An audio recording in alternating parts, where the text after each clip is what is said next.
Electronics రంగంలో గత 20 సంవత్సరాలుగా నూజివీడులో ప్రభంజనం సృష్టిస్తున్నది శ్రీవత్స ఎలక్ట్రానిక్స్ నూజివీడు. మా వద్ద ఏసీలు, ఎల్ఈడి టీవీలు, ఫ్రిడ్జ్లు, వాషింగ్ మిషన్లు, కూలర్లు, మిక్సీలు, గ్రైండర్లు, ఫ్యాన్లు మొదలగు అన్ని రకాల మీ ఇంటికి కావలసిన ఎలక్ట్రానిక్స్ ఐటమ్స్ విజయవాడ మరియు ఆన్లైన్ ధరల కన్నా అతి తక్కువ రేట్లలో లభించును. Airtel, DTH, Airtel, Jio, air fiber net authorised dealer. అన్ని కంపెనీల టీవీలకు, ఏసీలకు రిమోట్లు లభించును. సులభ వాయిదాల పద్ధతిలో ఈఎంఐ సౌకర్యం కలదు. విచ్చేయండి శ్రీవత్స ఎలక్ట్రానిక్స్, పొట్టి శ్రీరాములు బొమ్మ centre, main road, Nuzvid.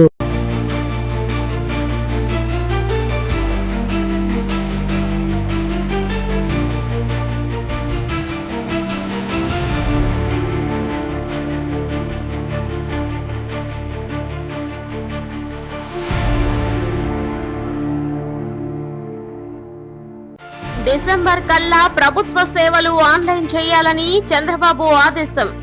RTGS సమీక్షలో కీలక నిర్ణయాలు. జూలై నాటికి డ్రోన్ సిటీ పనులు పూర్తి చేయాలని సూచన. ఆంధ్రప్రదేశ్ లో పరిపాలనను మరింత పారదర్శకంగా, వేగవంతంగా మార్చే దశగా ప్రభుత్వం కీలక నిర్ణయాలు తీసుకుంటుంది. ముఖ్యమంత్రి చంద్రబాబు ఆర్టీజీఎస్ సమీక్ష సమావేశంలో అధికారులకు పలు ఆదేశాలు జారీ చేశారు.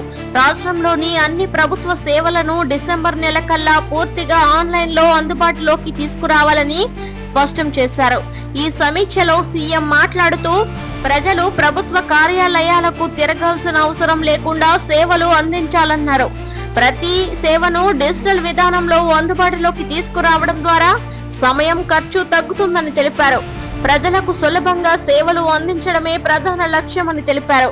మరోవైపు ఆర్టీజీఎస్ వ్యవస్థను మరింత బలోపేతం చేయాలని సూచించారు. డేటా ఆధారంగా నిర్ణయాలు తీసుకునే విధానాన్ని అభివృద్ధి చేయాలని చెప్పారు. ప్రతి శాఖ పనితీరును ఆన్లైన్ ద్వారా పర్యవేక్షించేలా వ్యవస్థను తీర్చిదిద్దాలని ఆదేశించారు. ఇదే సమయంలో డ్రోన్ సిటీ ప్రాజెక్ట్ పై కూడా ముఖ్యమంత్రి ప్రత్యేక దృష్టి సాధించారు. జూలై నాటికి ఈ ప్రాజెక్ట్ పనులను పూర్తి చేయాలని స్పష్టం చేశారు. డ్రోన్ టెక్నాలజీ రంగంలో రాష్ట్రాన్ని ముందంజలో నిలబెట్టేందుకు ఈ ప్రాజెక్ట్ కీలకంగా మారుతుందని తెలిపారు. డ్రోన్ సిటీ ద్వారా అనేక రంగాల్లో సేవలు మెరుగుపరిచే అవకాశం ఉందని అధికారులు వివరించారు. వ్యవసాయం, వైద్యం, భద్రత, రవాణా వంటి రంగాల్లో డ్రోన్ టెక్నాలజీ ఉపయోగపడుతుందని తెలిపారు. ఈ ప్రాజెక్ట్ పూర్తయితే రాష్ట్రానికి కొత్త అవకాశాలు వస్తాయని తెలిపారు.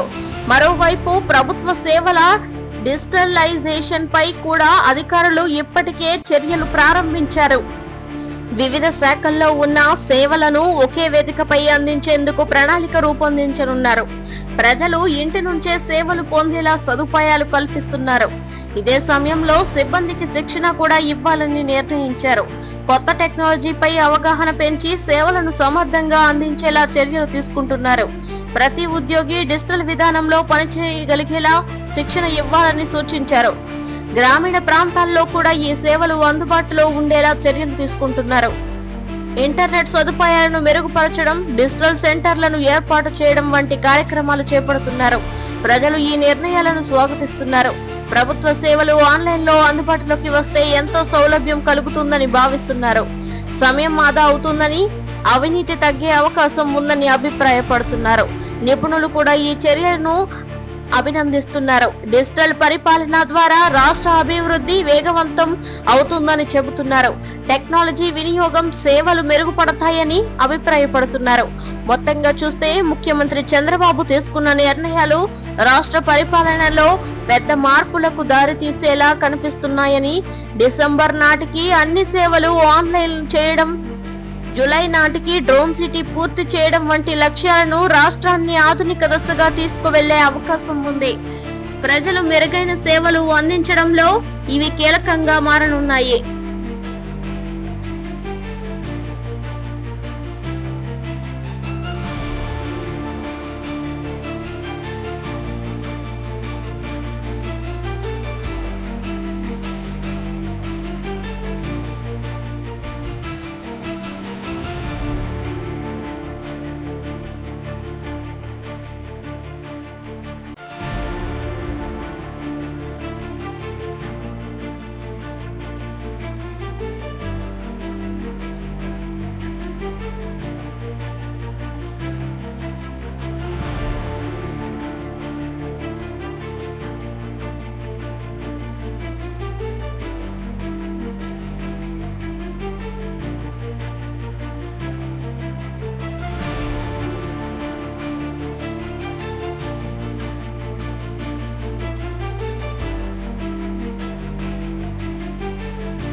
నేడు ఏపీ కేబినెట్ భేటీ అమరావతిలో కీలక పనులకు అనుమతులు ఎజెండా, పలు సంస్థలకు భూ కేటాయింపులకు గ్రీన్ సిగ్నల్ అవకాశం.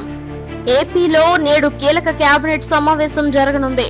అమరావతిలో జరుగుతున్న ఈ భేటీ రాష్ట్ర వ్యాప్తంగా ఆసక్తి నెలకొంది. ముఖ్యమంత్రి చంద్రబాబు అధ్యక్షతన ఈ సమావేశం జరుగుతుంది. రాష్ట్ర అభివృద్ధికి సంబంధించిన పలు ముఖ్య అంశాలు ఈ సమావేశంలో చర్చకు రానున్నాయి. ఈ కేబినెట్ సమావేశంలో ముఖ్యంగా పలు అభివృద్ధి పనులకు అనుమతులు ఇవ్వడం అజెండాలో ఉంది. మౌలిక సదుపాయాల అభివృద్ధి, పారిశ్రామిక ప్రాజెక్టులు, పట్టణ అభివృద్ధి వంటి అంశాలపై నిర్ణయాలు తీసుకునే అవకాశం ఉంది. ప్రభుత్వం వేగంగా అభివృద్ధి పనులను చేపట్టాలని భావిస్తోంది. మరోవైపు పలు కంపెనీలు, సంస్థలకు భూ కేటాయింపులపై కూడా ఈ సమావేశంలో చర్చ జరుగుతుంది. పెట్టుబడులను ఆకర్షించేందుకు భూములను కేటాయించడం ద్వారా పరిశ్రమలు స్థాపించేందుకు అవకాశాలు కల్పించాలని ప్రభుత్వం చూస్తోంది. ఈ అంశానికి కేబినెట్ ఆమోదం లభించే అవకాశం ఉందని సమాచారం. ఇదే సమయంలో అమరావతి అభివృద్ధిపై కూడా ప్రత్యేకంగా చర్చ జరగనుంది. రాజధాని ప్రాంతంలో జరుగుతున్న పనుల పురోగతిని సమీక్షించి మరింత వేగవంతం చేయడానికి చర్యలు తీసుకునే అవకాశం ఉంది. రహదారులు, భవనాలు, ఇతర మౌలిక వసతులపై నిర్ణయాలు తీసుకోవచ్చు. మరోవైపు సంక్షేమ పథకాల అమలు, నూతన పథకాల ప్రారంభంపై చర్చ జరగనుంది. ప్రజలకు మరింత సౌకర్యాలు కల్పించేలా నిర్ణయాలు తీసుకోవాలని ప్రభుత్వం భావిస్తోంది. ప్రతి వర్గానికి ఉపయోగపడేలా పథకాలను రూపొందించాలని చూస్తోంది. ఇదే సమయంలో రాష్ట్ర ఆర్థిక వ్యవస్థపై కూడా ఈ కేబినెట్ దృష్టి సాధించనుంది. ఆదాయ వనరులను పెంచడం, ఖర్చులను నియంత్రించడం వంటి అంశాలపై చర్చ జరుగుతుంది.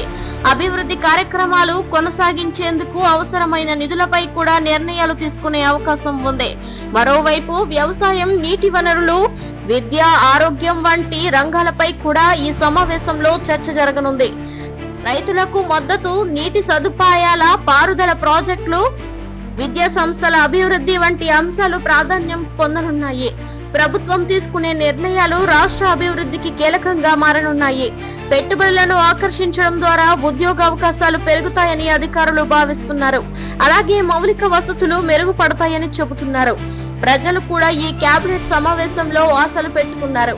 ప్రభుత్వం తీసుకునే నిర్ణయాలు తమ జీవితాలపై ప్రభావం చూపుతాయని భావిస్తున్నారు. ముఖ్యంగా అభివృద్ధి పనులు వేగవంతం కావాలని కోరుకుంటున్నారు.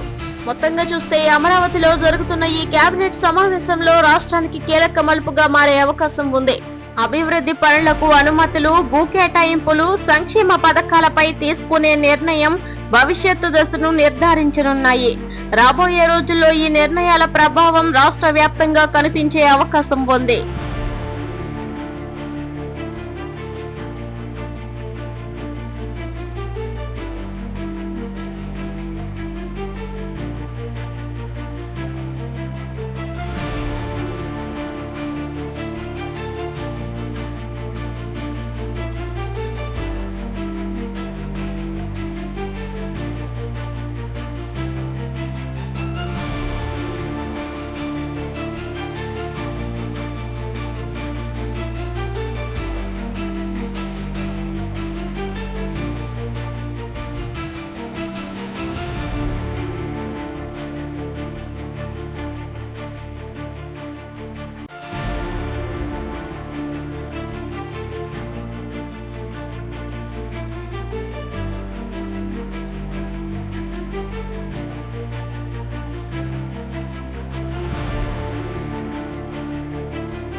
5 అసెంబ్లీ ఎన్నికల్లో ఎన్డీఏ సత్తా చాటుతుందన్న మోదీ.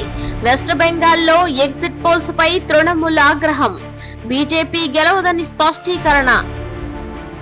దేశవ్యాప్తంగా జరిగిన 5 అసెంబ్లీ ఎన్నికల ఫలితాలపై రాజకీయ వాతావరణం వేడెక్కింది. ఎగ్జిట్ పోల్ విడుదలైన వెంటనే రాజకీయ పార్టీలు తమ అభిప్రాయాలను వ్యక్తపరుస్తున్నాయి. ముఖ్యంగా ప్రధానమంత్రి మోదీ ఎన్డీఏ కూటమి ఈ ఎన్నికల్లో మంచి ఫలితాలు సాధిస్తుందని విశ్వాసం వ్యక్తం చేశారు. మోదీ మాట్లాడుతూ దేశవ్యాప్తంగా ప్రజలు అభివృద్ధికి మద్దతు ఇస్తున్నారని పేర్కొన్నారు. ఈ నేపథ్యంలో ఎన్డీఏ కూటమి 5 రాష్ట్రాల్లో కూడా సత్తా చాటుతుందని అన్నారు. ప్రభుత్వ విధానాలను ప్రజలకు నచ్చాయని, అందుకే ఈసారి కూడా మంచి ఫలితాలు వస్తాయని తెలిపారు. మరోవైపు వెస్ట్ బెంగాల్లో ఎగ్జిట్ పోల్స్ ఫలితాలపై తీవ్ర చర్చకు జరుగుతుంది. ఈ ఎగ్జిట్ పోల్స్ లో బీజేపీకి అనుకూల ఫలితాలు వస్తున్నాయన్న అంచనాలు వెలువడడంతో అధికార పార్టీ ఆగ్రహం వ్యక్తం చేసింది. ముఖ్యంగా ముఖ్యమంత్రి మమతా బెనర్జీ నేతృత్వంలోని తృణమూల్ కాంగ్రెస్ ఈ అంచనాలను తీవ్రంగా ఖండించింది. తృణమూల్ నాయకులు మాట్లాడుతూ ఎగ్జిట్ పోల్స్ పూర్తిగా తప్పుదోవ పట్టించేలా ఉన్నాయని పేర్కొన్నారు. ప్రజలు తమకు మద్దతు ఇస్తున్నారని, బీజేపీ గెలిచే అవకాశం లేదని స్పష్టం చేశారు. ఈ పోల్స్ వెనుక రాజకీయ ఉద్దేశాలు ఉన్నాయని కూడా ఆరోపించారు. ఇదే సమయంలో బీజేపీ నాయకులు మాత్రం ఎగ్జిట్ పోల్స్ తమ విజయాన్ని సూచిస్తున్నాయని పేర్కొన్నారు. ప్రజలు మార్పు కోరుకుంటున్నారని, ఈసారి వెస్ట్ బెంగాల్లో కొత్త ప్రభుత్వం ఏర్పడే అవకాశం ఉందని తెలిపారు. దీంతో రాష్ట్రంలో రాజకీయ వాతావరణం మరింత వేడెక్కింది. మరోవైపు విశ్లేషకులు ఎగ్జిట్ పోల్స్ ను జాగ్రత్తగా చూడాలని సూచిస్తున్నారు. ఇవి కేవలం అంచనా మాత్రమేనని, తుది ఫలితాలు వేగంగా ఉండే అవకాశం ఉందని చెబుతున్నారు. గతంలో కూడా ఎగ్జిట్ పోల్స్ తప్పుగా నిరూపితమైన సందర్భాలు ఉన్నాయని గుర్తు చేశారు. ఇదే సమయంలో ప్రజలు కూడా ఫలితాల కోసం ఆసక్తిగా ఎదురు చూస్తున్నారు. ఎవరు అధికారంలోకి వస్తారు, ఏ పార్టీకి ప్రజలు మద్దతు ఇస్తారు అన్నది ఉత్కంఠగా మారింది. ముఖ్యంగా వెస్ట్ బెంగాల్ ఫలితాలపై దేశవ్యాప్తంగా ఆసక్తి నెలకొంది. మరోవైపు ఎన్నికల సంఘం కూడా ఓట్ల లెక్కింపుకు సంబంధించిన ఏర్పాట్లు పూర్తి చేసింది. కట్టుదిట్టమైన భద్రతా ఏర్పాట్లు చేసి లెక్కింపు ప్రక్రియను పారదర్శకంగా నిర్వహించేందుకు చర్యలు తీసుకుంటుంది. ఈ ఎన్నికల ఫలితాలు దేశ రాజకీయ దశను నిర్ణయించేలా ఉండే అవకాశం ఉంది. 5 రాష్ట్రాల్లో వచ్చిన ఫలితాలు రాబోయే ఎన్నికలపై కూడా ప్రభావం చూపవచ్చు. అందుకే అన్ని పార్టీలు ఫలితాలను ఎంతో ప్రాముఖ్యతగా తీసుకుంటున్నాయి. మొత్తంగా చూస్తే 5 అసెంబ్లీ ఎన్నికలపై ఉత్కంఠ రోజురోజుకు పెరుగుతుంది.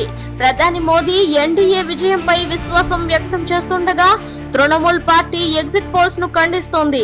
తుది ఫలితాలు వెలువడే వరకు ఈ రాజకీయ ఉత్కంఠ కొనసాగనుంది. ప్రస్తుతం మాత్రం దేశవ్యాప్తంగా ఈ అంశం ప్రధాన చర్చగా మారింది.